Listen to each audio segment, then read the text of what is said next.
my dears, welcome to my YouTube channel Haru and Tanu. ഇന്ന് നമ്മൾ പച്ച pineapple കൊണ്ട് തോരനാണ് പ്രിപ്പയർ ചെയ്യുന്നത്. അതിനായിട്ട് നമ്മളിവിടെ 2 പച്ച പൈനാപ്പിൾ എടുത്തിട്ടുണ്ട്.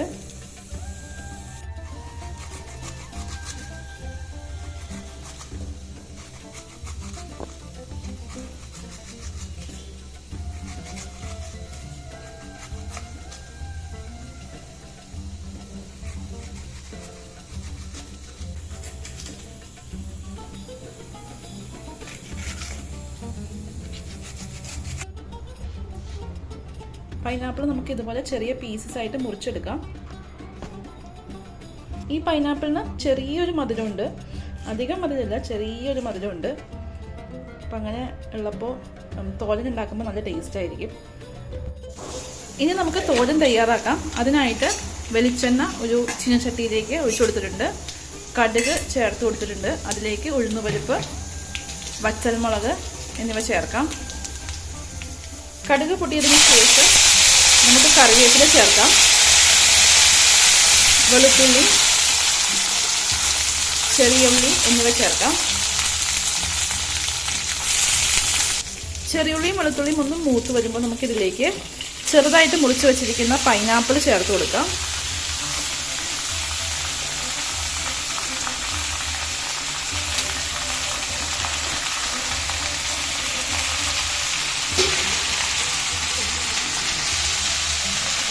ഇതിനുള്ള മഞ്ഞൾപ്പൊടി, ആവശ്യത്തിന് മുളക് പൊടി, ആവശ്യത്തിന് ഉപ്പും ചേർത്ത് നമുക്കൊന്ന് ഇളക്കി കൊടുക്കാം.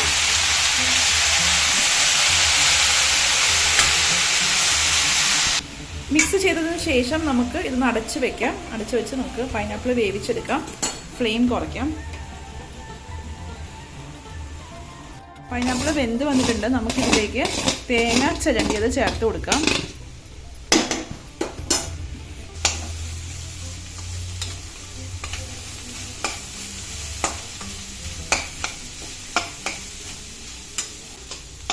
ചെറിയൊരു മധുരമുള്ള പൈനാപ്പിൾ കൊണ്ട് ഇതേ രീതിയിൽ ഉണ്ടാക്കി നോക്കും. നല്ല ടേസ്റ്റാണ് കേട്ടോ. അങ്ങനെ നമ്മുടെ പൈനാപ്പിൾ തോരൻ റെഡി ആയിട്ടുണ്ട്. വളരെ സിമ്പിളായിട്ടുള്ള ഒരു റെസിപ്പിയാണ്. ട്രൈ ചെയ്ത് നോക്കൂ, തീർച്ചയായിട്ടും ഇഷ്ടപ്പെടും. കോളിഫ്ലവറും പൊട്ടാറ്റോ, ക്യാപ്സിക്കം കൊണ്ട് ഒരു മെഴുക്കുവരട്ടിയാണ് തയ്യാറാക്കുന്നത്. അതിനായിട്ട് നമുക്കിതൊക്കെ ചെറുതായിട്ട് മുറിച്ചെടുക്കാം.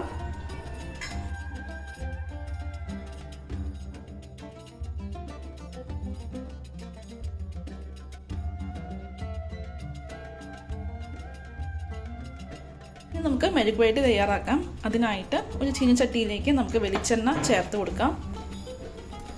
നമ്മൾ കുറച്ച് വലിയ പീസസ് ആയിട്ടാണ് കോളിഫ്ലവറും ക്യാപ്സിക്കവും പൊട്ടറ്റോവും മുറിച്ചിരിക്കുന്നത്.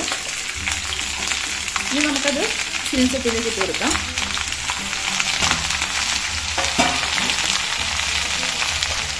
ആവശ്യത്തിന് ഉപ്പ് ചേർക്കണം. മഞ്ഞൾപ്പൊടി, കുരുമുളക് പൊടി ചേർക്കാം.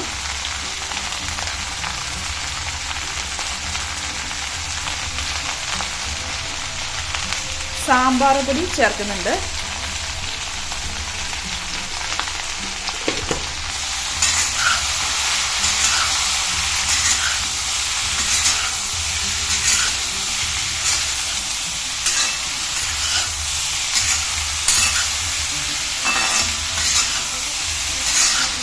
ഇനി നമുക്ക് ഇത് അടച്ച് വെച്ച് കുക്ക് ചെയ്യാം. ഫ്ലെയിം കുറച്ച് വയ്ക്കാം. അങ്ങനെ നമ്മുടെ മെഴുക്കുവരട്ടി തയ്യാറായിട്ടുണ്ട്.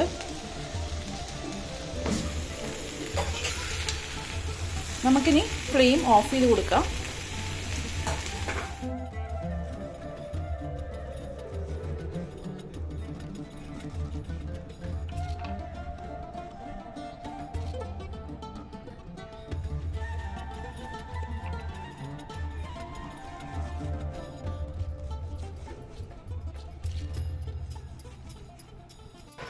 ചീര തോരൻ തയ്യാറാക്കാനായിട്ട് നമുക്കൊരു ചീനച്ചട്ടിയിലേക്ക് വെളിച്ചെണ്ണ ചേർത്ത് കൊടുക്കാം.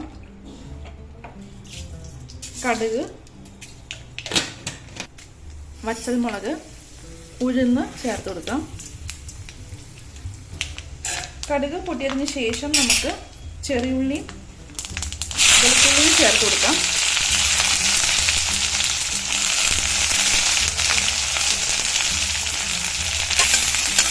ചീരത്തോരൻ തയ്യാറാക്കുന്ന സമയത്ത് വെളുത്തുള്ളി ചേർത്ത് കൊടുക്കുന്നത് നല്ലതാണ്, നല്ലൊരു ടേസ്റ്റ് കിട്ടാനായിട്ട്. ചെറുതായിട്ട് മുറിച്ച് വെച്ചിരിക്കുന്ന ചീര ചേർത്ത് കൊടുക്കാം.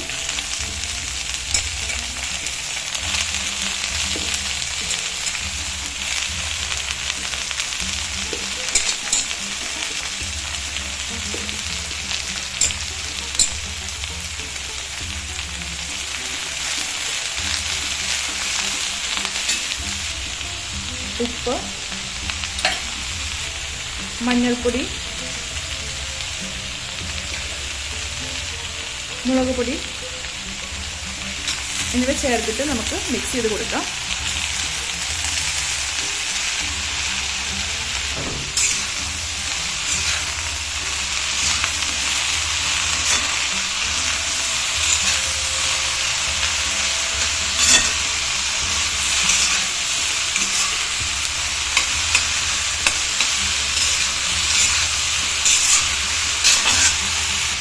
ചീര ഒന്ന് വാടി കഴിയുമ്പോൾ നമുക്കിതിലേക്ക് തേങ്ങ ചേർത്ത് കൊടുക്കാം.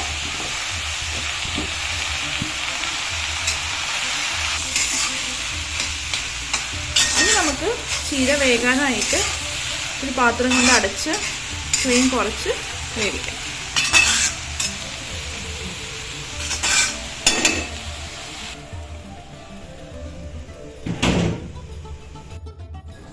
ഇത് തോരൻ റെഡി ആയിട്ടുണ്ട്. നമുക്കിനി ഫ്ലെയിം ഓഫ് ചെയ്ത് കൊടുക്കാം. നമ്മൾ ചെയ്യാനായിട്ട് പോകുന്നത് ചക്കക്കുരു പടവലങ്ങയും കൂടെ തോരനാണ്. അതിനായിട്ട് നമുക്ക് പടവലങ്ങ ക്ലീൻ ആക്കി എടുക്കാം.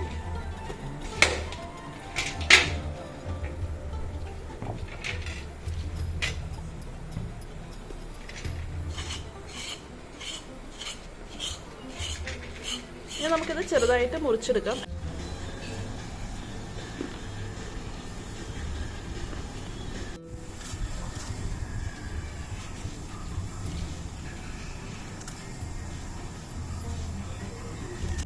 ചക്കക്കുരുവും പടവലങ്ങയും തോരൻ തയ്യാറാക്കാനായിട്ട് നമുക്ക് ഒരു ചീനച്ചട്ടി ഗ്യാസിൽ വെച്ച് ചൂടാക്കാം. അതിലേക്ക് വെളിച്ചെണ്ണ ചേർത്ത് കൊടുക്കാം. കടുക്, പച്ചമുളക്, കടുക് പൊട്ടിയതിന് ശേഷം നമുക്കിതിലേക്ക് ചെറിയുള്ളി, വെളുത്തുള്ളി ചേർത്ത് കൊടുക്കാം. കറിവേപ്പിലയും ചേർക്കുന്നുണ്ട്. പടവലങ്ങയും ചക്കക്കുരും നമ്മൾ ഇതുപോലെ ചെറുതായിട്ട് മുറിച്ച് വെച്ചിട്ടുണ്ട്. ചക്കക്കുരു നീളത്തിലും പടവലങ്ങ ചെറുതായിട്ടാണ് മുറിച്ചേക്കുന്നത്.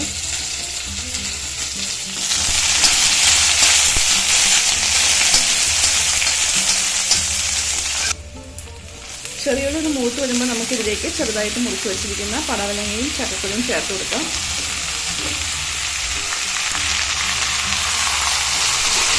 രണ്ട് ടേബിൾ സ്പൂൺ വെള്ളം ചേർത്ത് കൊടുക്കാം.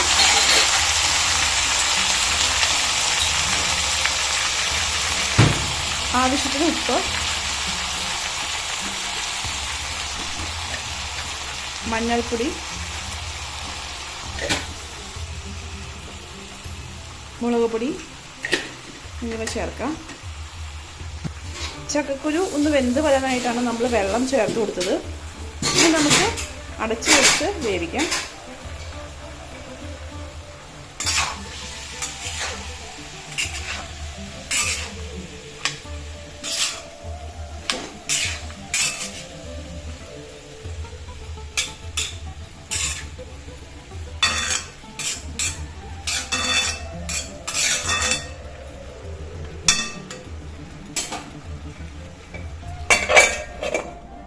ഫ്ലെയിം ഒന്ന് കുറച്ചു കൊടുക്കും.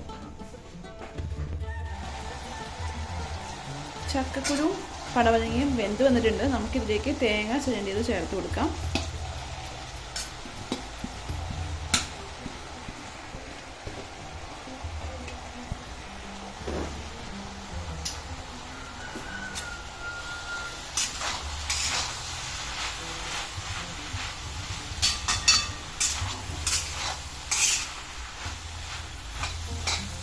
കുറച്ചും കൂടി ഒന്ന് വഴഞ്ഞിട്ട് നമുക്ക് ഫ്ലെയിം ഓഫ് ചെയ്യാം. തോരൻ വഴഞ്ഞു വന്നിട്ടുണ്ട്. നമുക്ക് ഫ്ലെയിം ഓഫ് ചെയ്ത് കൊടുക്കാം.